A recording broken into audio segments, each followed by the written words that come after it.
Well, welcome back to the Suburban Garage Workshop. As you see, I've got a new project. This is a 1937 Packard 115C convertible coupe, and it looks like a really big project, and it is. Now, this project is this car is a bit of a chameleon, and what I mean by that is it's been purposely made to look pretty rat roddy. The previous owner restored many cars. Was a judge in Pebble Beach. He had a lot of spare parts left over, and he put this thing together. And the idea was to have it look like someone pulled a 1950s era hot rod out of a barn. So this is a lot of fake patina on here. It's been made to look old. It doesn't have the Packard motor in it anymore. It's got a early 60s Jag motor in it, Jaguar motor. So that's a dual overhead cam, straight six it's got in here. So probably almost twice the horsepower of a Packard motor.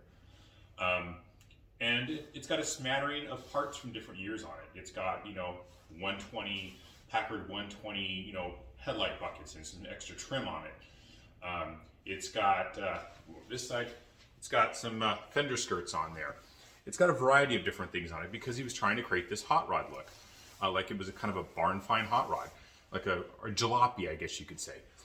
One of the things he does is that he did custom body work and he extended these fenders out. These fenders normally would have died off just in front of the door and then went into running boards. So on the later cars, there was a running board delete option to make it look more streamlined. And also in the late, in the 40s, there was a Dutch Darren. Everyone's got a trucker cap that says Dutch on it. He did a lot of custom body work and built these custom Darren styled Packards. And they have this swoop that goes down through the door. So I don't know if this was slightly inspired by that, where he extended these fenders down to a point and he deleted the running boards. Also, the rear fenders have been deleted. So let me take you around back and show you a bit about back there. Okay, so here on the back side, there's been custom changes as well. As you can see, these front fenders have also been extended down to a point. And on the front and back, you can see these weld marks where these parts were grafted on. One of the big changes is that spare tire carrier. Originally, this would have just had a spare tire in the trunk. But he liked the style of a fold-down rear spare tire, so he basically created this. And from what I understand, this is created from a Packard 120 bumper, and he split the bumper and created this mechanism. Some of this will have to be cleaned up a little bit because I don't think he finally got it all tuned in exactly how he was wanted it before his passing. And it needs some alterations because right now there's no lock mechanism for this. You could push that spare tire over, and that probably wouldn't be great while you're driving. So I'll have to figure out some kind of mechanism to lock that. Now, I could take this car back and do a full restoration on it, but I don't think it's really in spirit of what this car was built for. Now, I do want to paint it. I don't think I want to leave it this patinaed color. I really kind of want to have a painted car for a variety of reasons. But one is the weather is harsh here in Illinois, and in this kind of patina, this thing would rust out quickly. Don't get me wrong, it's got some rust issues that need to be addressed, and I'll take care of that along the project. But one thing I like about this is it's got a rumble seat, and I believe 37 was the last year that Packard offered a rumble seat. So it's kind of cool. I mean, I think the car looks really neat as far as the stuff he did to it, but it has some challenges. One of the challenges is the front doors. Let me show you this. So here you can see that swoop of that fender coming along, and the running board was deleted, and this piece was welded onto the rocker to kind of give it a little flare. The problem is that because these fenders come down to a point, it interferes with the door. So when I start to open the door, you get to a point, and then the door comes in contact with the fender. So that's about as much as I can open that door, and I'm pretty much kissing the fender right now. There are ways around this. If I wanted to keep that front fender look, then I'd have to rig up some kind of a door stop so that I can't open the door that much. Now, there's still plenty of room for me to get in and out of the car, but in its current mode, I'd end up just completely destroying, either completely denting the fender or denting or creasing the bottom of that door every time I opened it, especially if the wind caught it and opened up that door. So I need to figure out a solution for that. So this is going to mean one of two things. One, I rig up some kind of door stop or to prevent that door from swinging open, or I go back to the original fender style, which part of me is thinking of doing that. I just think there's some challenges with trying to make this work for me. I'm a big guy, and trying to shimmy in and out of this car when I can't open the door all the way, it's going to present a challenge, so we'll figure that out. So we're going to try to find some front fenders and some running boards and see if I can try to get that part of the car maybe back to the way it was, just for the way I want to use this car. Now the back I think is kind of cool. I kind of like that fold down spare tire. It's different, and people kind of scratch their head when they look at it. But let me show you some other things this car has, because like I said, this car is a conglomeration. It is kind of built from, you know, the chassis came off another 115, probably a sedan. The body came from another car. It's got a smattering of upper model parts, so from the 120, which was the longer junior car Packard offered. And it's got, like, the door panels on this car are from a 36 model. And it was, like I said, this car was built from spare parts that he had laying around. So, I mean, I think he did a great job of putting this together from spare parts. One of the reasons why I'll probably change out this 36 panel is there should be another lever right here. These side windows, these vent windows, instead of just being pushed open and closed like on my 54, have a little lever, and they're kind of gear actuated and open when you open and close that. They basically open from that little gear handle. So because this panel's on here, those are missing. I actually have those. Those came with the car. The mechanism is in a bag over here. So I can put those back in, but obviously I'm gonna have to get new panels made. Now, the interior is here, and it's not exactly correct for this car. I'm not sure what year these seats came out of, but I know they came out of the business coupe. Let me show you this. So these seats, originally this would have had just kind of a full back bench seat. They didn't fold down or anything, and the patterning on here is obviously not correct. But these seats came out of what Packard offered was called a business coupe, which was a two-door, hardtop, but it had these split folding seats. And the split folding seats were not for passengers to get in, but they were there for a businessman to put his traveling business cases and stuff behind the seat. So behind the seat, there would have just been kind of like a platform or carpeted area, and you would have put your cases and your stuff for business back there. And then you can go ahead and close it up and go back. I'm sure on some of the other two-door models that had a back seat, maybe they used the same seat for passengers to get back and forth. But it's got these side panels and things, so it would have been really hard for a passenger to get in and out. So it's kind of interesting that it has these folding seats, because if you want to stick stuff in the trunk without taking the spare tire down or going through the rumble seat, you can just fold these seats forward and stick stuff back there.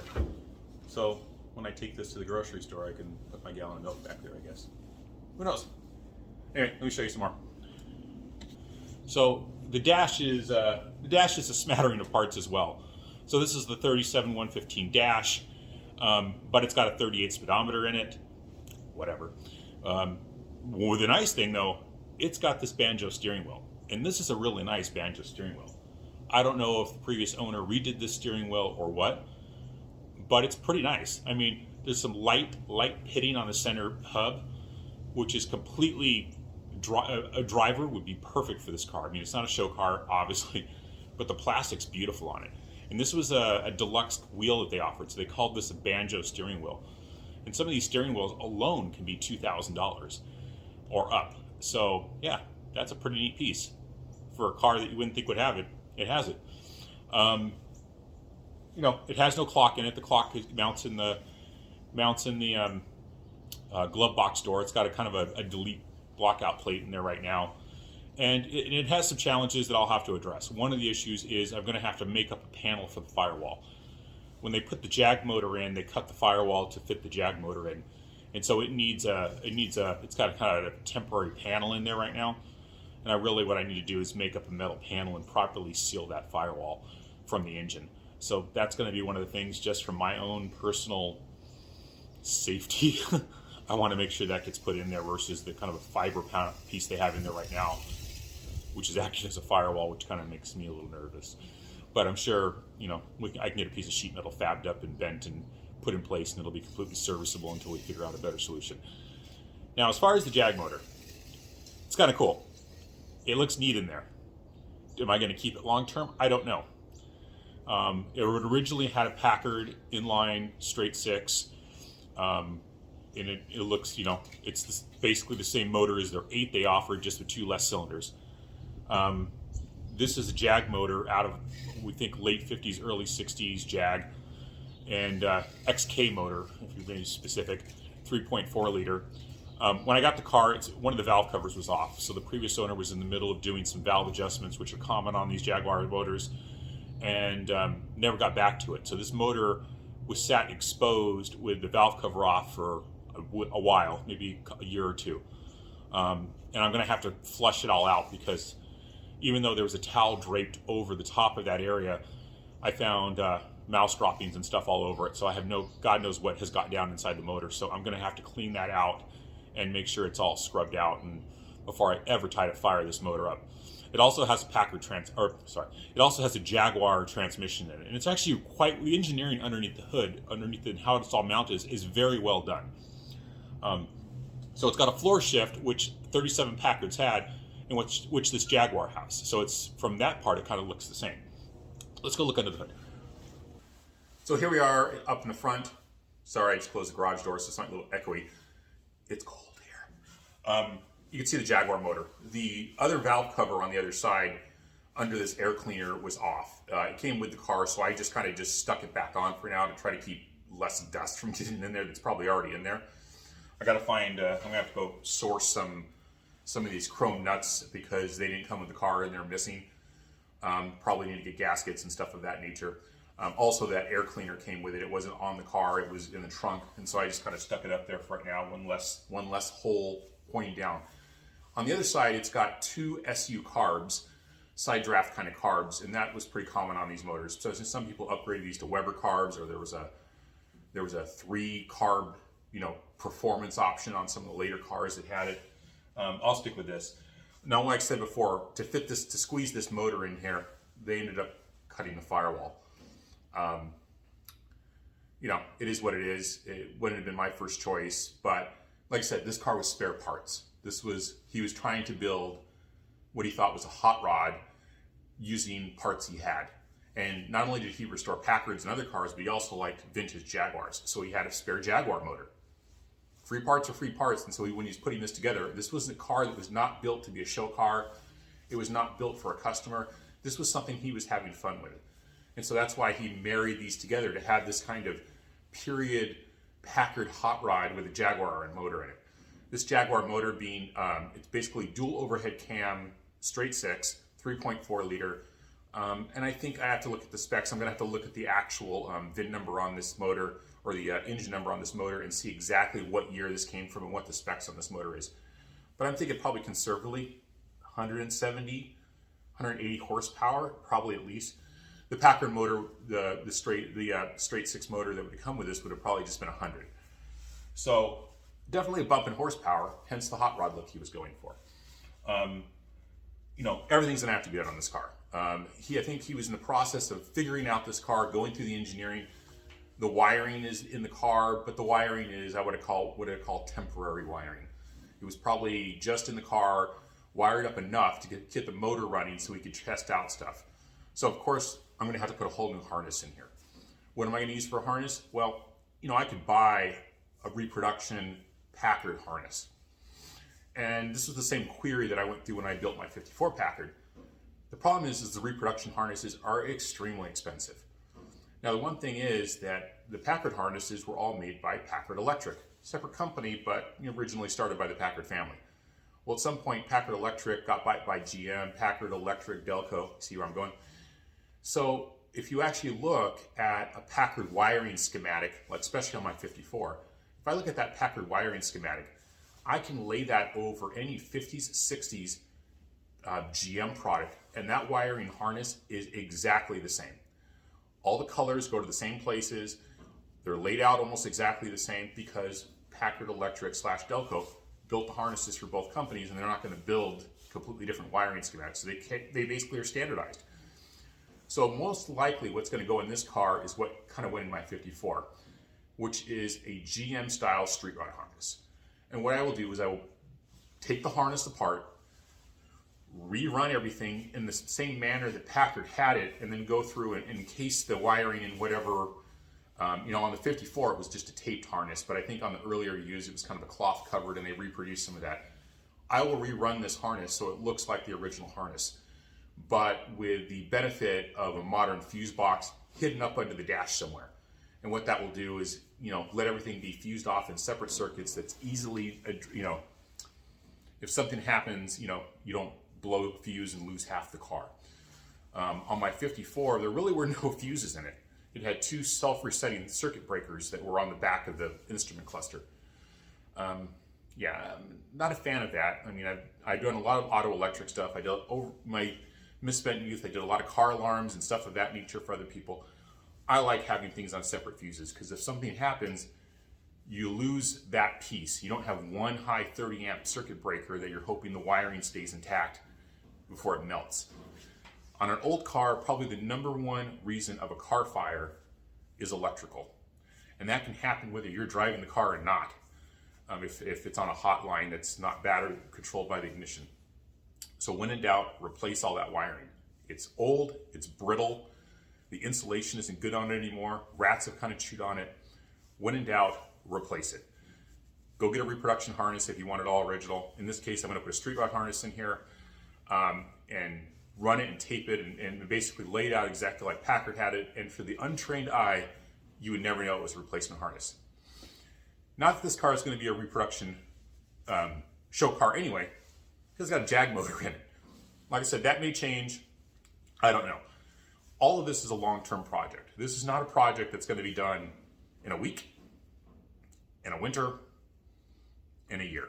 This project is probably a 5 to 10 year project, quite frankly. I mean, if I was independently wealthy, I didn't work a job all day, and I had more money than sense, then I could take this somewhere and have someone spend a lot of money to put this car back to original. But that's not what's going to happen with this car. This car is going to be a fun car. It's drivable, long range drivable. So if I want to get in this car and drive it across country, I can drive it across country. So that's what I'm going to do with this car. This car is going to be a fun car that we can hop in, take to car shows, drive it long distance, and be comfortable and mechanically sound.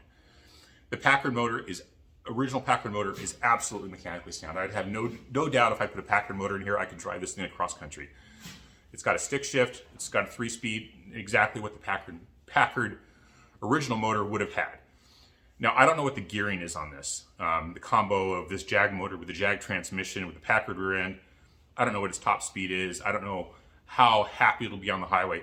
I'm sure this Jag motor, can wind up a lot higher than the original Packard motor. It's probably got a lot shorter throw and things of that nature.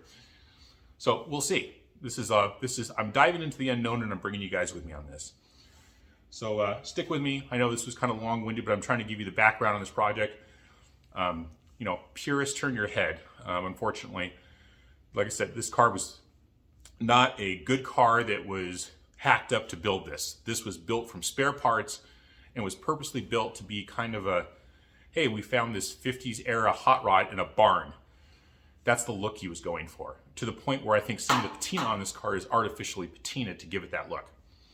Like I said, I'll probably paint the car. I'm not a huge, and no offense to anyone, I'm not a huge rat rod fan. I kind of like nice clean paint that doesn't get you dirty when you touch it. That's just me though. Anyway, more to come on this. Stay tuned, and I'll post installments along the way. Bye.